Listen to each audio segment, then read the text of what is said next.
Engines thundered like rolling storms down a forgotten stretch of New Mexico highway. A convoy of Hell's Angels rode in perfect formation, black jackets flashing red patches, chrome glinting beneath the searing afternoon sun. They were loud, intimidating, and impossible to ignore. To the townsfolk of Rust Creek, they were trouble on wheels. Their leader, Wade Carson, was the kind of man people crossed the street to avoid. He had a thick beard, cold gray eyes, and a reputation that followed him from one coast to another. But those who knew him best understood there was more behind that hard stare, something heavy, something that made him quiet when others shouted. The Angels pulled up to a dusty diner that looked like it hadn't seen fresh paint in a decade. Wade parked his Harley first, stretching his arms before heading inside. The waitress stiffened the second she saw the jackets.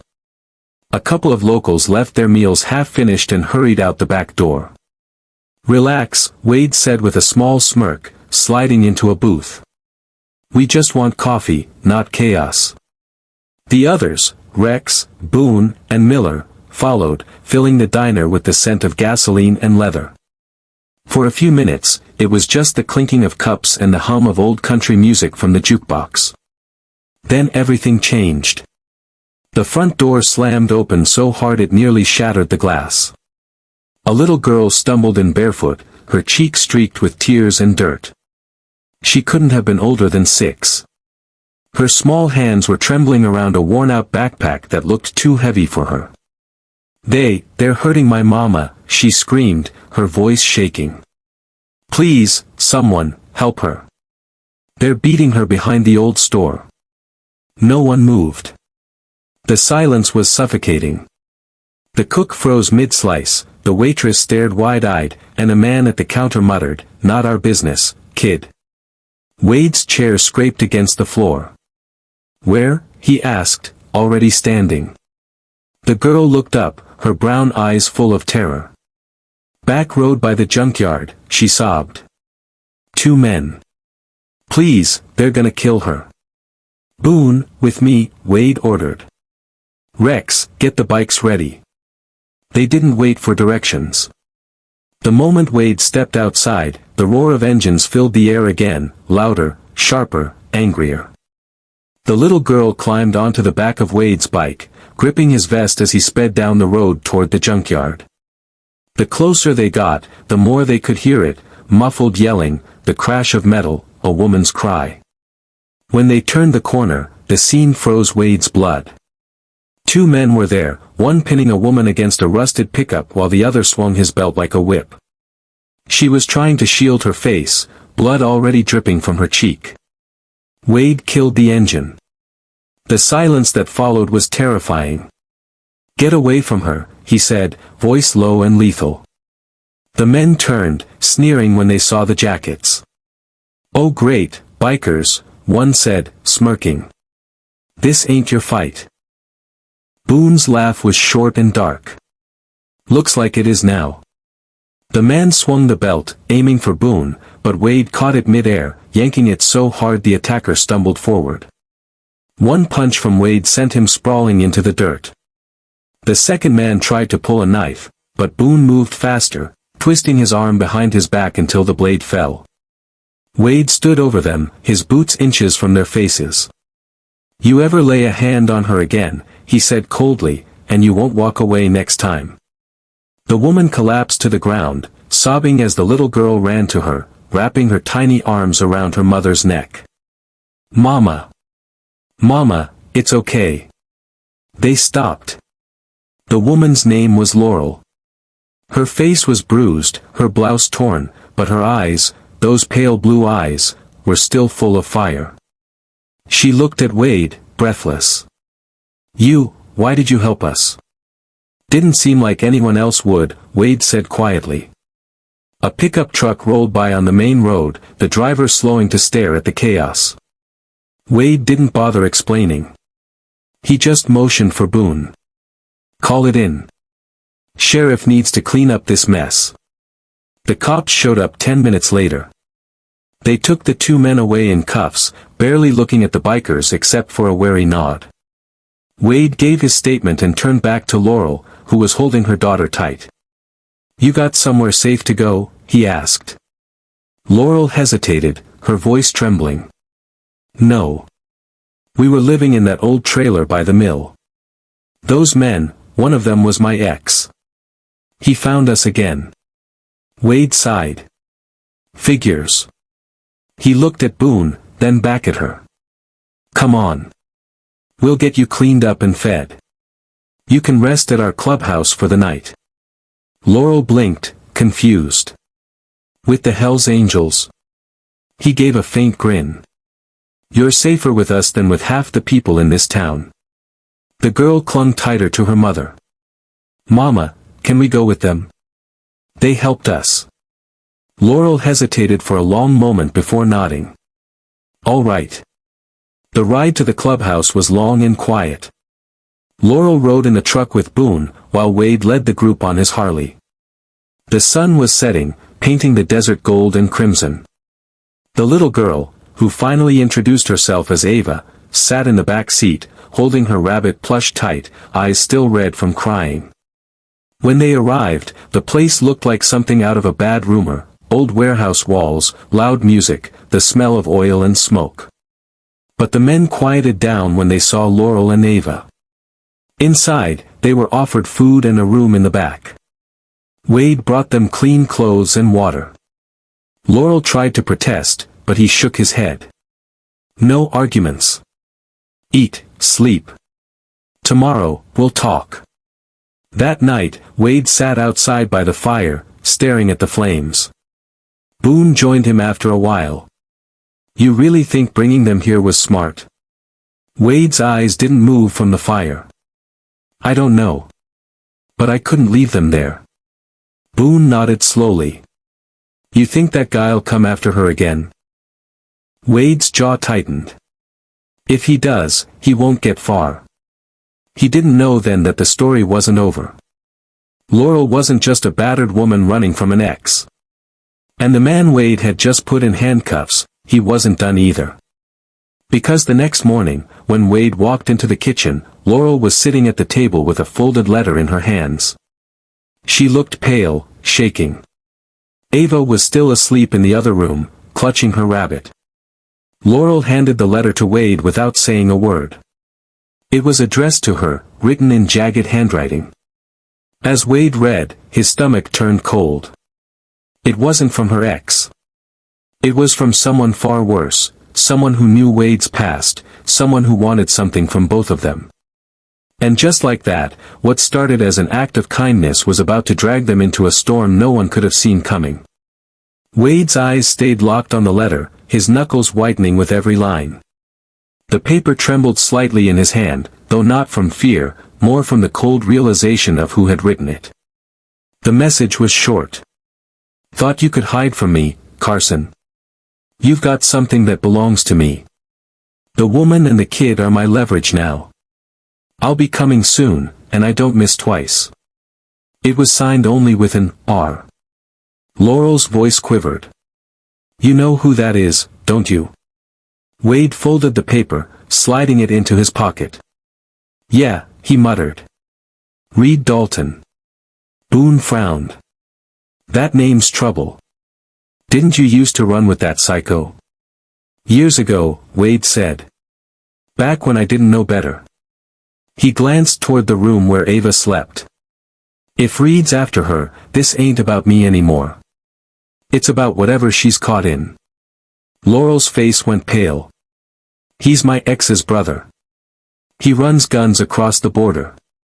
I saw something I wasn't supposed to, years ago. They let me go because I had a baby. But he's never stopped looking. Then he'll find us, Boone said quietly. Wade nodded. Unless we move first. That afternoon, the Angels gathered in the yard. 13 men, all hardened by the road, now standing in silence as Wade told them what was coming. They didn't flinch. The Angels might have been outlaws, but they had a code, and protecting the innocent was part of it. By sundown, the club was ready. Wade had Laurel and Ava moved to a small safe house at the edge of town, hidden behind an abandoned auto yard. Boone and Rex stayed with them while Wade and the others took shifts on the perimeter. But deep down, Wade knew Reed wouldn't wait long. He came 2 nights later. It was just past midnight when the distant growl of engines echoed through the valley, 3 trucks, lights off, rolling slow. Wade watched from the porch, the cigarette in his hand burning down to the filter. "Showtime," he whispered. He signaled Boone with a hand motion. The bikers scattered into position, shadows among shadows. The first truck stopped at the gate. 5 men climbed out, armed, rough, and confident. Reed Dalton led them, a tall man with a scar running across his jaw. His grin was cold when he spotted Wade stepping into the open. "Well, if it ain't the ghost himself," Reed said, his voice dripping with mockery. "Didn't think you had it in you to play hero." "Leave the woman and the kid out of this," Wade replied. "Whatever beef you have, it's with me." Reed laughed. "You always did make everything about yourself." But she saw something she shouldn't. "You can't erase that." He cocked his gun, the sound echoing across the still air. "Move aside, brother." Wade didn't move. Behind him, Boone's voice came low through the earpiece. 3 more circling the back. "I see, Wade whispered. Reed stepped closer, his boots crunching the dirt. "You really want to die for some woman and her kid?" Wade's jaw tightened. "I've died for less." Then the silence broke. Engines roared to life all around them, dozens, not just from Wade's crew but from allied chapters who'd ridden through the night to back him up. The valley erupted with light as the bikers poured out of the dark, headlights flaring, tires kicking dust. Reed froze, realizing too late that he'd walked into a trap. "Now," Wade shouted. The angels moved fast. Tires screeched, men shouted, weapons dropped. Reed's men tried to retreat, but the bikers boxed them in. One truck's tires were shot out, another flipped in panic. Boone disarmed one of the gunmen and tossed his weapon aside. Reed fired a single shot, it grazed Wade's arm, but that was all he got. Wade lunged, tackling him hard into the dirt. The gun slid out of reach. Reed swung a fist, Wade blocked it and landed one of his own, the impact echoing like thunder. When the dust settled, Reed lay flat on his back, gasping, his face bloodied. Wade stood over him, chest heaving. "You had every chance to walk away," Wade said. "Now you get to answer for everything you've done." The sirens wailed in the distance. Boone had already called the sheriff. When they arrived, Reed and his men were still on the ground, surrounded by a silent ring of bikers. Laurel watched from the porch, tears running down her face, Ava clinging to her side. For the first time in years, she wasn't trembling. When the deputies led Reed away, Wade turned to her. "You're safe now," he said quietly. She shook her head. "You could have been killed." He smiled faintly. "Wouldn't be the first time someone tried." The next morning, sunlight spilled across the desert. The club yard was calm again. Laurel and Ava were sitting on the steps, eating breakfast the boys had made, eggs, toast, and orange juice in mismatched mugs. Ava giggled at one of Boone's jokes while Laurel just watched, a soft smile finally replacing the fear in her eyes. Wade walked over, his arm wrapped in a bandage. "You two got plans?" Laurel hesitated. "California. My sister's there. She's been begging me to come." "Then that's where you're going," Wade said. "We'll ride you as far as the state line." She blinked, surprised. "You'd really do that?" He shrugged. "No one gets left behind on my watch." They left the next morning, 6 bikes and 1 pickup, engines echoing through the mountains. Ava waved from the window as they rode, her small hand fluttering in the wind. Hours later, they stopped at a gas station near the California border. Laurel stepped out, walking over to Wade. "I don't know how to thank you," she said softly. "You didn't even know us." Wade smiled. "Didn't need to. He handed her a small chain with an angel wing pendant. Keep this. Reminds you that not everyone wearing leather's a monster. She looked down at it, tears forming again. You're a good man, Wade Carson. He shook his head. Just an old biker who's seen enough pain to know when to stop it. Ava ran up then, hugging him around the waist. Bye, Mr. Wade. I'm gonna miss you. He crouched down, resting a big hand on her shoulder. You take care of your mama, kiddo. And don't let anyone tell you you're small. You're the bravest person I've met. When they drove off, the bikers stood there a while longer, watching the dust fade down the road. Boone finally broke the silence. Think we'll see them again? Wade smiled faintly, starting his bike. If life's got any fairness left, I hope not. They deserve quiet roads. They rode back toward the horizon, engines echoing like a closing chapter. Weeks later, Wade got a postcard in the mail. The picture showed a beach, the ocean shining bright. On the back, Laurel had written only 3 words. You saved us. He stood there a long time, the desert wind whipping at his jacket. Sometimes redemption didn't come from making up for your own sins, it came from stopping someone else's. And for the first time in years, Wade Carson felt something he hadn't known in a long time. Peace. The roar of his engine broke the silence again as he rode off into the fading sun, leaving behind one story that no one in Rust Creek would ever forget.